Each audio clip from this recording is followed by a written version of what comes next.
I've always wanted to be a nurse. As far as women were concerned in those days, you were either a teacher, a secretary, or a nurse. Deciding between do I want to be a doctor or nurse, and for me the nursing was the part where they got to spend the most time with the patients. That was something I wanted to do. I wanted to be a caregiver. I wanted to make a difference in people's lives.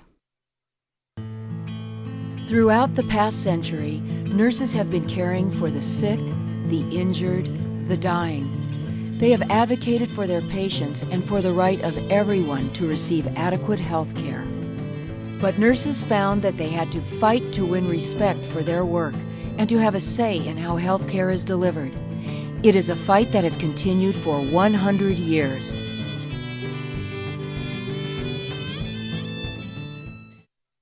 It's not just a union or a professional organization. It's a social movement. The 96 nurses who gathered in San Francisco to found CNA knew that only by being organized could they gain control over their work. Their first concerns were professional, to establish strict education and licensing guidelines. But hospitals controlled the delivery of health care. They used unpaid student nurses with only a few nursing supervisors, affording graduates few opportunities to do hospital work. Most sought employment as private duty nurses. They used the association-run registries, and by 1927, more than 6,000 RNs had joined CNA. In the 1930s, most private duty jobs disappeared, and the massive unemployment forced hospitals to start hiring RNs. These staff nurses worked long hours for low pay, and they had little means to pay for health care if they themselves got sick. Workers everywhere were organizing, and for nurses too, workplace issues were now their greatest concern.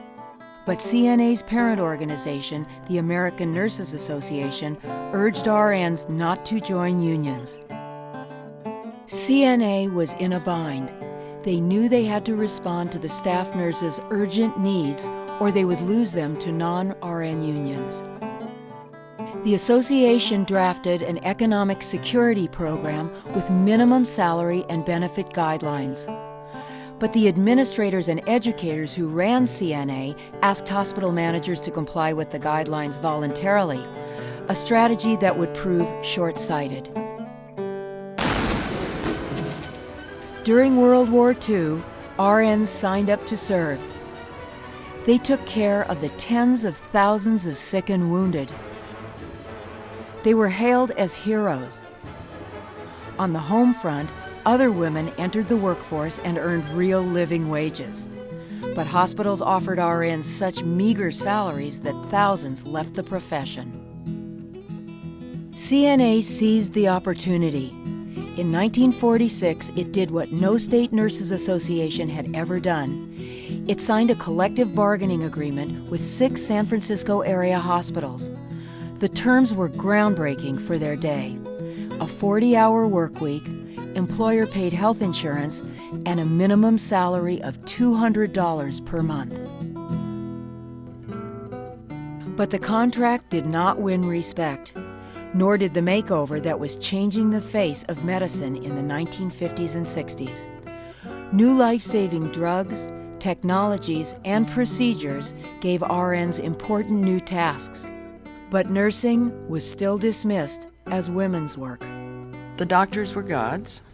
You were supposed to stand and give them your chair when they came in, and if they wanted coffee, you were to get it for them, and you waited on them. We were the handmaidens of the physicians.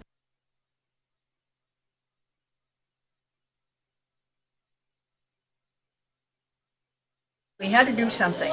We weren't able to go out on strike because it wasn't in our contract, so the only thing left that CNA could recommend to us was a mass resignation. The mass resignations were handed in by Wilma McCarthy, who became the nurse's spokesperson. She said, "The nurse has assumed duties once only doctors performed: intravenous feeding, blood pressure, cardiac resuscitation, administering drugs intravenously. She often performs these functions through 2 straight shifts, yet earns less than the hospital gardener." This is what really stuck in my craw. Obviously, they value their bushes more than they did their They took awfully good care of those bushes. Yes, they did. Well, it wasn't easy to walk off your job, you know, and to do it willingly and, you know, with all this feeling of trepidation, you know, what's going to happen? Are we going to get our jobs back?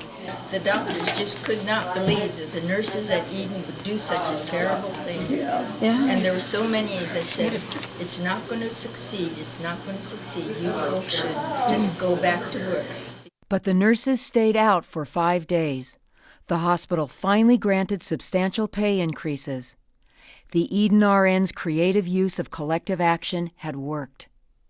It encouraged other people then. Oh, you know, if we could do it, by God, they could do it too, you know. Inspired by the success of the Eden nurses, 2,000 other Bay Area RNs threatened to resign, and they too won big contract gains. Later that year, CNA rescinded its no-strike policy. I was working and followed it very closely on television and never expected to work here, and I was a little surprised. I'd been working about a year when I found out that these were those terrible that went out on strike, and I felt really honored to be there because they really started a ball rolling for nurses all over the nation.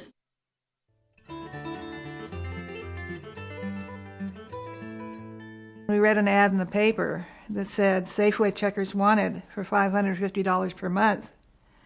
We took a look at what we were making, which was only $350 per month. Nurses didn't strike, but we said the heck with that. Something has to be done. CNA's first strike involved 550 RNs at 5 Bay Area hospitals.